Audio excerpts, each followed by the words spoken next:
Hey guys, today I'm going to show you how I connected an Arduino Nano to my LED resin embedded cornhole board to control sensors, lights, and buzzers. If you want to see a video on how I made these boards, please watch this video right here. I'll provide the link to this video in the description below. So let's go ahead and get started with this video. Let's go. The Arduino Nano is a microcontroller-based device that can be programmed to control sensors, addressable LEDs, buzzers, servo motors, and many other devices. So let's have some fun and make an electronic LED cornhole board using the Arduino. A few years ago, I made this set of LED resin embedded cornhole boards. The LED strips I used came with its own mini controller and would automatically control the programmable LED lights, which meant the speed and direction of the light flow on the strip was always in the same direction. It would start at the beginning of the strip and continue to the end of the strip. I had no control. And since these strips had sound activation, if the sound was loud enough, it would light up lights on both boards. So basically, you could only get out what the pre-programmed mini controller would give you. My friends would always tell me, these boards are cool, but it would be super cool if it would give you a light show combined with sound when the bag went through the hole. So I decided to try to make that happen by using an Arduino to control the direction of the lights and to light up the LEDs around the hole. So this is what I plan to do. I can place brake sensors on both sides of the hole and have it detect when a bag goes through it. And when that happens, the Arduino will be programmed to turn on lights just around the hole and also sound a buzzer. I will also place a vibration sensor on the bottom side of the board. When a bag hits the board, it will detect the vibration and light up the other two LED strips. So now that I have this great master plan, there's only one problem. This is Houston. Say again, please. Houston, we have a problem. I don't know how to program the Arduino. So what do you do when you don't know how to program something? Do you Google it? No! Do you look up a YouTube video on it? No! Well, this is what I did. I called my friend and coworker Chris to see if he could help me out with this project. He's a young, overpaid software developer with the company I work for. Hello. Hey Chris, this is Rico. I have a project that I need some help with. Do you know how to program an Arduino to control sensors and light up programmable LEDs? Yeah, I used to program the Arduino in college. It's easy, so I think I can help you out. I'll build it and you program it. Why don't we talk about it at work tomorrow? Sounds great. I'll program you up something amazing. Cool, you're awesome, Chris. See you tomorrow. Goodbye. Okay, great. See you soon. Goodbye. So the next day we got together and drew up this schematic with all the components that we will need for this project. After receiving all the parts from Amazon, we got together again and assembled all the parts onto a breadboard for testing. Here in the right corner is the Arduino Nano, which is powered by 5 volts. One leg of the Arduino is connected to an analog vibration sensor, which is connected to a piezo ceramic sheet that will detect vibration on the board. Next, we connected 4 different strips of LEDs to the Arduino. Each strip will light up and be controlled by the Arduino. Also connected to the Arduino are RF brake sensors like you have on your garage door. This emits an infrared beam from the transmitter to the receiver, and if the beam is broken, the Arduino will be programmed to light up the LEDs around the hole. Now that I've shown you all the components, let's go ahead and test this. Chris wrote a small test program and we loaded it into the Arduino. To simulate the vibration on the board, I'm going to tap the sensor. When the sensor is triggered, the Arduino will then light up 2 of the LED strips. Now let's test the brake sensors. I made a small bean bag and I'm going to drop it into the hole to break the beam. When the beam is broken, the Arduino has been programmed to light up the LEDs around the hole. Chris is working on programming other colors and patterns for the final product, but this test right now seems to be working great. This 4th leg of LEDs will be later programmed to also light up when the RF beam is broken. We will also be adding a buzzer later that is not in this clip. So now that the circuit has passed all the tests, it's time for me to remove everything from the breadboard and solder it to a small perf board. Let's go ahead and get that started. I now gather up all the parts I'm going to need to solder up this small circuit board. I grab my tools, connectors, all the components, solder, and wire. I turn on my soldering iron and I grab the small perf board so I can get this board started. I mount the Arduino on the bottom center of the board and I place it underneath the microscope. The microscope is going to make soldering this project a lot easier. I solder the Arduino to the board and I cut off all the legs underneath. I continuously check the schematic to ensure I'm placing the resistors on the correct pin location of the Arduino. I solder on female connectors to the board. This will make connecting the sensors and LEDs to the board much easier. We ended up adding a buzzer to the circuit board, so Chris is busy at home modifying the program to incorporate this buzzer in the final test.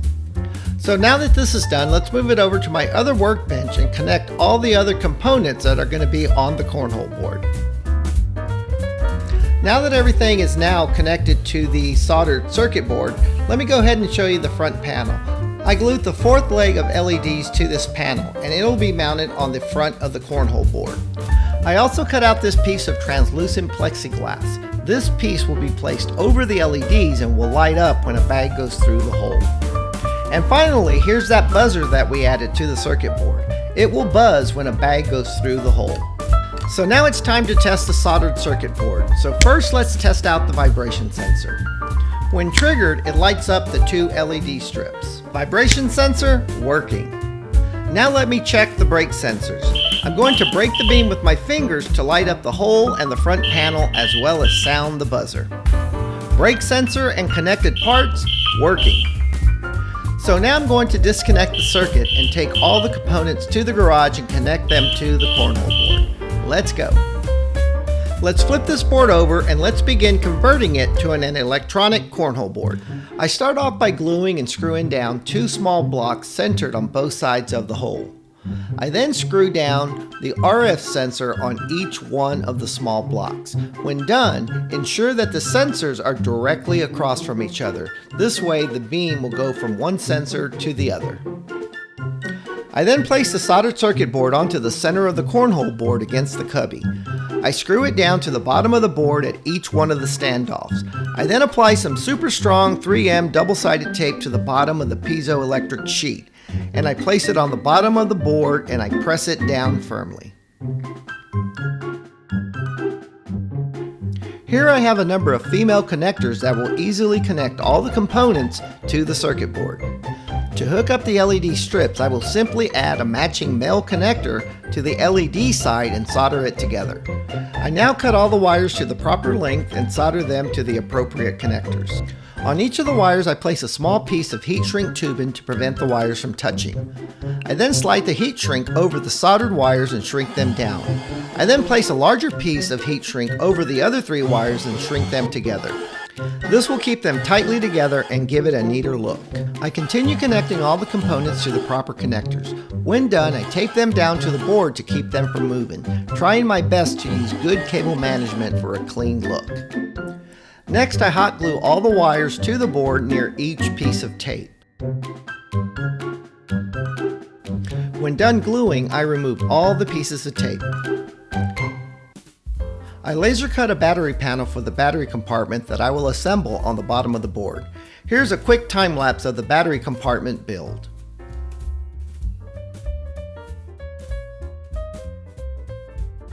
I next screw down the buzzer in a recessed hole that I cut earlier, and this is the front of the buzzer from the front side. I next screw down the front LED strip to the inside of the front 1x4. I insert the translucent plexiglass panel and then I screw it down. I also screw down the side button panel. And finally, I hook up the USB cable from the circuit board to the battery pack, and I turn on the battery pack. The battery pack is connected to the power switch on the side of the board. So I'm now done connecting everything to the cornhole board, and I think it looks pretty good. I also connected this gray USB cable directly to the Arduino, and it goes along the side and it's connected to a USB coupler. This will make it easy to connect a laptop to it for uploading code without having to turn the board upside down. I'll just give it one more inspection before going on to the next step. Everything looks nice, neat, and clean, and nothing will fall off during a game of cornhole. So now let me turn on power to the circuit board and give it one quick mini test before the big reveal. Alright, looking good. The lights around the hole are on. Now let's trip the brake sensor to get a quick peek of the upcoming reveal. Now I'm going to apply a coat of paint and a few coats of polyurethane. I'll see you in a few. It's now time to reveal the completed electronic cornhole boards. I flipped both boards over. One was painted burnt orange for the Texas Longhorns, and the other was painted a dark blue for the Dallas Cowboys. I lightly stained each board, followed by 3 coats of glossy polyacrylic with a light 400 grit sanding after each coat. Now let me do a final 360-degree inspection before proceeding to the next step. It's now time to upload Chris's program into each one of the Arduinos. I grab my laptop and I place it onto the cornhole board. Next I grab a USB cable and I plug it into the laptop. I then grab the other end of the USB cable, and before plugging it into the data port, I press the program button before plugging in the cable. The program button dims the LEDs to half power to prevent the Arduino from crashing due to drawing too much power from the laptop's USB port. I open up Visual Studio and pull up Chris's code. I am now ready to upload the code to the first Arduino. I simply click on the Upload button to start the upload.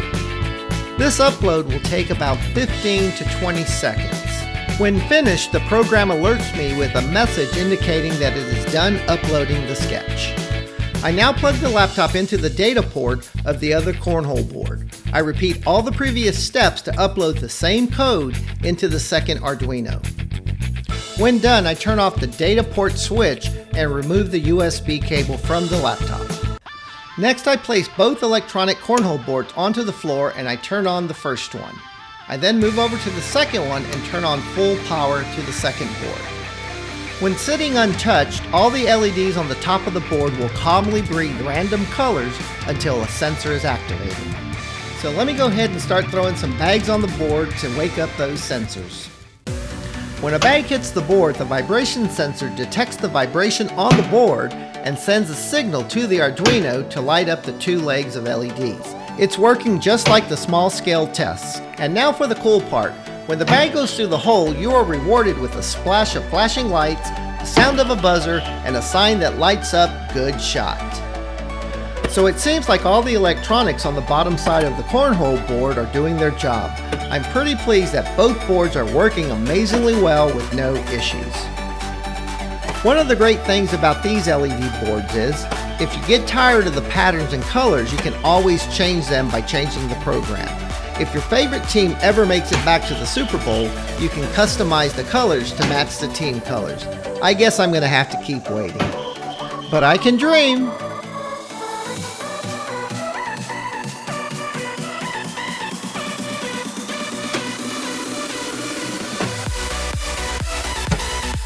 Well guys, this wraps up another video. I really hope you enjoyed it. I hope by you watching this video that it inspires you to make one of your own. But if you don't mind, please like and subscribe to my channel. My dog would truly appreciate it. And special thanks to my programmer Chris for helping me make this happen. Hopefully soon I will be able to do my own programming. So let me close this video by saying thanks for watching and God bless.